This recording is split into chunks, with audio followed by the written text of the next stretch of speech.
Shalom, brothers and sisters. Shalom. Giving honor and praise unto the Most High, the Creator and the Maker of heaven and earth. My name is Yeshaya Yisrael of the tribe of Dan of the nation of Israel. This particular presentation, we do not, in truth, intend for it to be long. We are going to, brothers and sisters, expound upon this lesson from Jerusalem to the hood. By Jerusalem, we mean that land that is in the east. The hood, essentially talking about the slums, the ghettos, the downtrodden situations where we are in the Western Hemisphere. Now, this is not to say that there are not Hebrews or Israelites that are in other places of the world. However, being a person born and raised in the United States, I focus primarily on that which I'm related to and what I am associated with and associated according to prophecy and history. I do not claim to know everything, and I am open to constructive criticism. We hope and pray that you all are well and will be better. Thank you all for subscribing to the channel. Thank you all for commenting, liking, and sharing. And brothers and sisters, we want to continue in this vein. We want to continue in this matter. I am going to, on this particular channel of mine, not have it to where my face is continuously shown.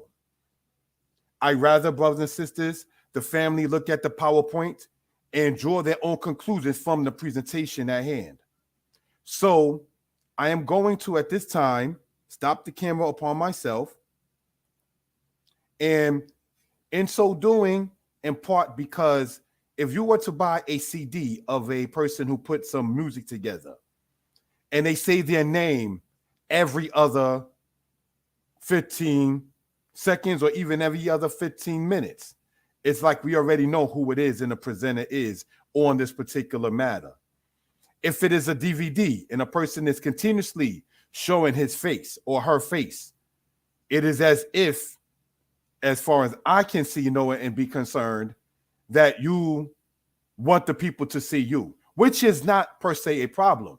Nonetheless, when you are speaking of the Most High, it is nothing wrong with presenting the information that Elohim, the Creator, has shown you and let the people draw their conclusions, as opposed to just look at me, like me, comment, like, and subscribe to me, and so forth and so on. So, brothers and sisters, again, I can be reached, all right, at, we want to put this out there for edification purposes, from Jerusalem to the hood. And I can be reached at the number 908-587-4841. Again, we are going to call this from Jerusalem to the hood, part 2. And I can be reached at 908-587-4841. All right. And that also, brothers and sisters, is the number if somebody cares to support via PayPal. All right. So without any further ado, let us pull this up and let us get into the presentation at hand. We're going to start in the slideshow from the current slide, this being part 2 of such. In the last presentation, which was this past Sabbath 2 days ago, we went over the matter of the Israelites and the Assyrians, and the Assyrians speaking upon the matter with them and the Israelites. What we're going to focus upon in this, from Jerusalem to the hood, part 2, is more so what happened with the Babylonians and the Israelites in history. All right. So we ask you all to get your pens, your pads, and your paper and take notes. The Assyrian Empire fell in the 7th century BCE to the Babylonians. Now, some people have dated it in between the time of 612 through 609 BCE, when Ashurbanipal lost to Nabopolassar, who happened to be the father of the famous Nebuchadnezzar. The Egyptians at this time were in their 26th dynasty. This becomes important because it relates to the Israelites, because Josiah, king of Judah, was assassinated by Nekohembre of dynasty 26. He's mentioned in the book of Kings, chapter 23. He's mentioned in the book of Chronicles. He's mentioned in the book of Jeremiah. So to have an Egyptian pharaoh mentioned in our scriptures, it's not a light thing. It's not just something that, oh, it just is what it is. No, get the history on for those who are interested in presenting to the people. The northern kingdom had fallen. However, there were people in the northern tribes still in their respective lands. The Israelite prophet Jeremiah, some 60 years after Isaiah, was the prophet we speak of mostly. Now, in the timing, to backtrack, if we will, of Isaiah was when Assyria was at its power. They were the ruling people at that time in the world then. Now, the people, brothers and sisters, who came along after them as a world power, all right, were the Babylonians. The Babylonians at this time, while Egypt was in their 26th dynasty, after defeating the people of Dynasty 25 in Egypt, being the Cushites, the Babylonians are in their 11th dynasty. This is when the Chaldeans were ruling in that case. The Chaldeans are the same family of the patriarch Abraham, by the way. The Babylonians, after defeating the Assyrians, acquired some of the captives of the Assyrians. Thus, Assyria got captives from Israel, the land, and from Judah, the land. Also, they got captives who were of Israel and Judah from Babylon. So let's understand and backtrack, if we will. For those who remember the presentation from the last time, right? You had it to where the Assyrian king, Tiglath-Pileser, in 734 BCE. And then you had the Assyrian king that wound up being a matter with Shalmaneser in 722 BCE. Then you had Sargon in 721 BCE. Then you had Sennacherib in 701 BCE. All right, so now all of them affecting the house of Israel and taking captives of people of Israel and people of Judah. Now, when the Israelite kingdom had fallen in the northern kingdom, it was put as a colony, if you will, to the Assyrian Empire. What happened now when Assyria fell to Babylon? What happened to those captives? Many of them went to northern Africa, as was portrayed out in the book that I wrote. And some of them were, sad to have to say, hand-me-down captives from the Assyrian Empire into the Babylonian Empire. So, brothers and sisters, these are things that we do want to point out for edification purposes. Israel is a scattered sheep. The lions have driven him away. First, the king of Assyria have devoured him. And last, this Nebuchadnezzar, king of Babylon, had broken his bones. So to be devoured is one thing. Now to have the bones that are left after the devouring broken, what does this mean, brothers and sisters? Your kingdom had truly fallen. The original capital of the land of Israel, being Jerusalem, was taken over by the Babylonians.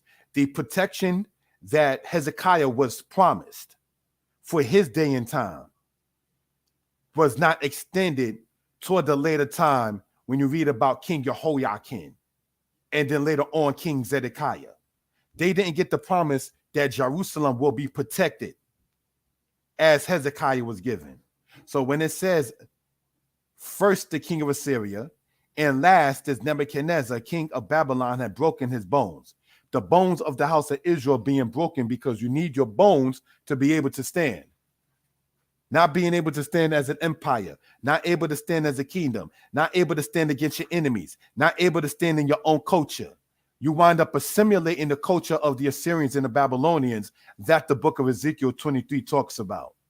Thus saith the Lord of hosts, the children of Israel and the children of Judah are oppressed together, and all that took them captives hold them fast. They refused to let them go. Jeremiah chapter 50, verse 33. So remembering that there's about, say, 60 years between Isaiah and Jeremiah, and seeing that during the time of Isaiah is when the northern kingdom fell.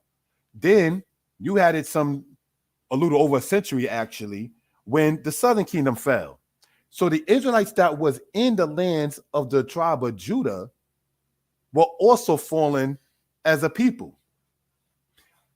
This is the prelude, in part, I say prelude, all right, when we start talking about from Jerusalem to the hood, so we can get an understanding of what happened in the past and the migration, diaspora, and forced replacement of the house of Israel. Next part. Lions of Assyria and lion apostrophe S of Babylon. Of the Babylonians, sorry. What you're looking at on the left-hand side is an image from the Assyrians and how they portrayed themselves with lions. And on the right-hand side is that of Babylon portrayed as a lion. Why does this become important? Is because it says Israel is a scattered sheep. The lions have driven him away. So now symbolically, the lions in this case being what? The Assyrians and the Babylonians. Driven him away. Who's him in Jeremiah chapter 50? It's the nation of Israel. Driven him away. Now, when we start as, say, Tanakh-based so-called Old Testament Israelites, when we say that the he and the him in Isaiah 53 is the nation of Israel, we can see how a singular pronoun can represent a whole nation of people. By the way, you may want to, in your own time, read into Isaiah chapter 48, verse 20, when it says Jacob being the servant, singular, but it's still talking about the nation of Israel as a group. All right, now, that's Isaiah chapter 48, verse 20. Getting back into this here, says, lions of Assyrians and lions of the Babylonians, driven him away, driven him from his land, driven him from his culture, driven him from his laws, his statutes, his commandments. The Assyrians imposing on the tribe of Judah to where King Ahaz of Judah wound up replicating part of Jerusalem like the Assyrian temple. Ezekiel 23 talks about on whom the people doted upon, the Assyrians and everything like that. Oh, let's try to be like them. Let's try to be like the captors of our brothers and sisters. Who does that sound like? So when Jeremiah goes along some decades after Jeremiah and asks, after Isaiah, and asks, is Israel a homeborn slave? Is Israel a homeborn slave?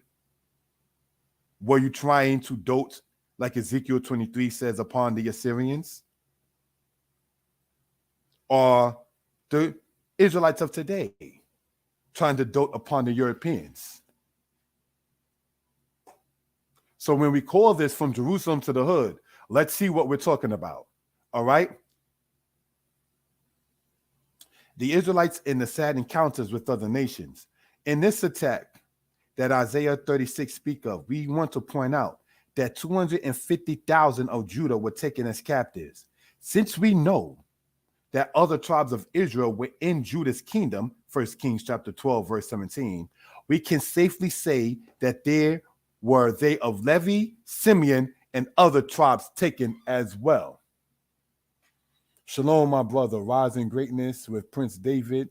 He says, Shalom, hallelujah, for the constant work to empower us with knowledge of our heritage and identity in the Most High Yah alone. Yes, in the Most High Yah alone.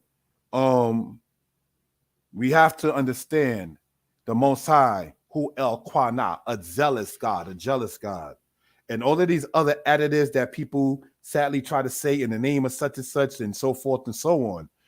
Nowhere in there did the Most High say to do such. The Most High said, come with clean hands and a pure heart.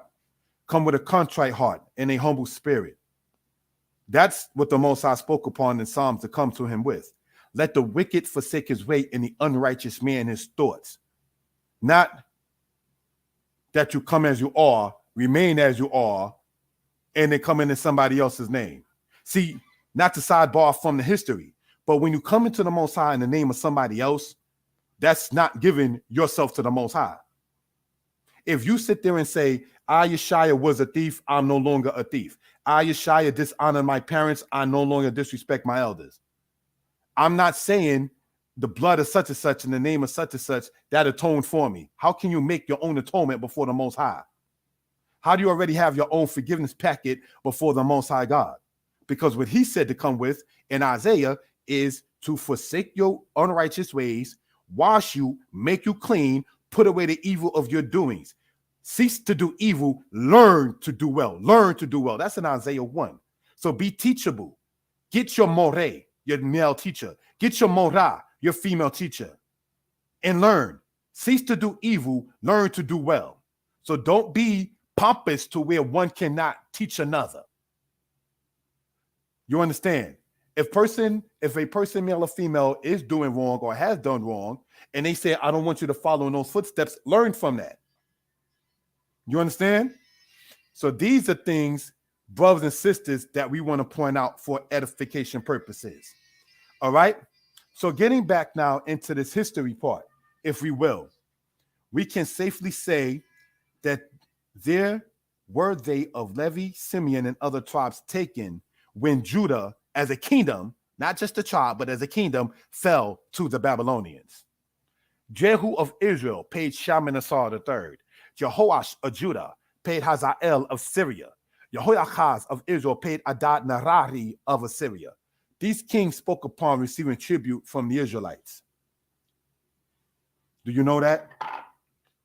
These kings spoke upon receiving tribute from the Israelites. So what can we gather from that in that particular realm? What can we gather from that in that particular case? They paid these other kings to avoid being besieged.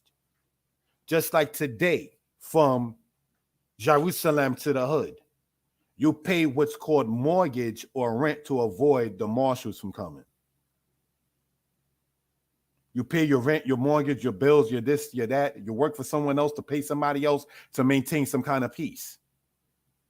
It wasn't supposed to be that way if Israel was the head and not the tail.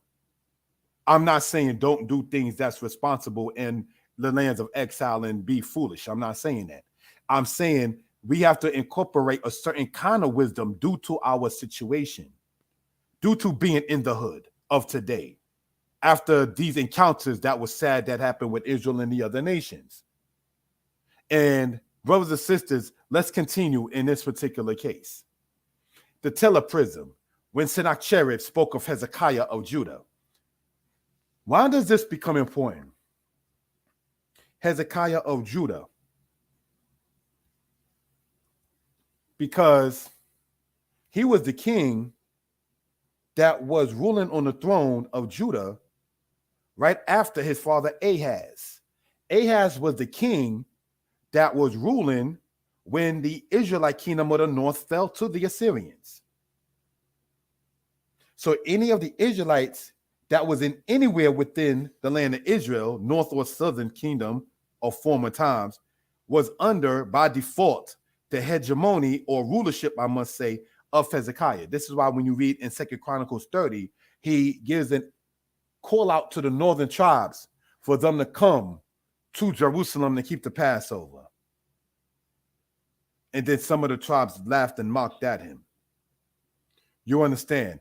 But what you're seeing right there is written inside of a Syrian form of writing that says Hezekiah of Judah. The teleprism, you find this in the British Museum, when Sennacherib, the king of Assyria, who also ruled in Babylon under the name Ululai, Sennacherib ruled in Babylon under the name Ululai. You understand, for those who know the history. And he spoke upon the Israelites in this particular case. Now, in closing out with the time allotted, Assyrians and Babylonians that are of importance to the Israelites. Shalmaneser III conquered Israel in the time of Jehu. Adad Narari mentioned Jehoash of Israel in his records. Tiglath-Pileser III captured the northern kingdom of Israel. Shalmaneser V held the northern kingdom of Israel as captives. Sargon II, mentioned by the prophet Isaiah, Isaiah chapter 20. Sennacherib captured the Judite city of Lachish. Esarhaddon captured Manasseh of Judah. Ashurbanipal, the last Assyrian king. So that's what we want to point out in that particular case. What we're seeing on the left-hand side, Nabopolassar defeated the Assyrians. Nebuchadnezzar captured Judah and had Israelites in captivity. Awil Marduk, also called Evil Merodach, mentioned by the prophet Jeremiah. Nabonidus, the king of Babylon, some say is the Nebuchadnezzar in Daniel chapter 4. Belshazzar, mentioned in the book of Daniel, the last of the Babylonian kings before Babylon was eventually defeated by whom? Who was Babylon defeated by? The Medes and the Persians. So, brothers and sisters, what we're doing in this series, essentially referred to as From Jerusalem to the Hood, all right,